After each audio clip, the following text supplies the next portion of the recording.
పెద్దపల్లి జిల్లా గోదావరికని గాంధీ చౌరస్తాలో నిరసన తెలుపుతున్న చిరు వ్యాపారి మల్లేష్ కుటుంబానికి బీఆర్ఎస్ రాష్ట్ర నాయకుడు హరీష్ రెడ్డి సంఘీభావం తెలిపారు.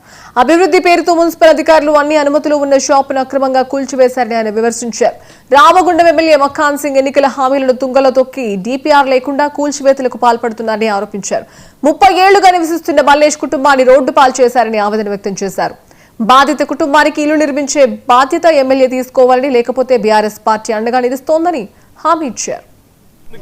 ప్రజల్ని పట్టంగట్టిరీడ ఇచ్చినటువంటి హామీల మీద దృష్టి పెట్టలే, ఇచ్చినటువంటి హామీని నెరవేర్చకపోగా ఇయ్యనటువంటి ఒక 7వ హామీ కూల్చివేతలు. ఆ రోజు నువ్వు చౌరస్తాలో ఉండే అన్ని కూల్చేస్తాము, ఎన్టీపీసీలో కూల్చేస్తాము, తిలక్ నగర్లో, లక్ష్మీనగర్లో అంతటా కూల్చేస్తామని నువ్వు ఆ రోజు ఒక హామీ ఇచ్చుంటే నీ డిపాజిట్లు కూడా గల్లంత చేస్తున్నారు ఆ రోజు ప్రజలు.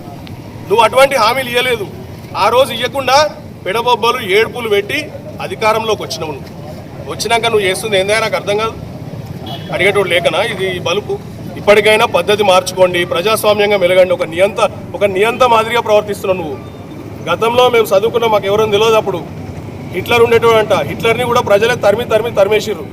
నీకు అదే గతి పడుతుంది. ఇదే గోదావరికని చౌరస్తాలో కూడా నిన్ను కూడా తరిమే రోజు వస్తుంది. ఇలా నియంతల చావు ఆఖరికి అదే అవుతుంది. నిన్ను రాజకీయంగా అదే పని చేస్తారు. ఇలా ఇక్కడ ఇంకెవరితోనో తిట్టిపిస్తున్నాడు నన్ను, ఏదో కబ్జాలు చేసిర్రు మా నాన్న ఏదో చరిత్ర అని. ఆయన ఏదో శాప్ చైర్మన్ అన్నప్పుడు నేను ఏదో పోరగాడినంట ఏదో మాట్లాడు.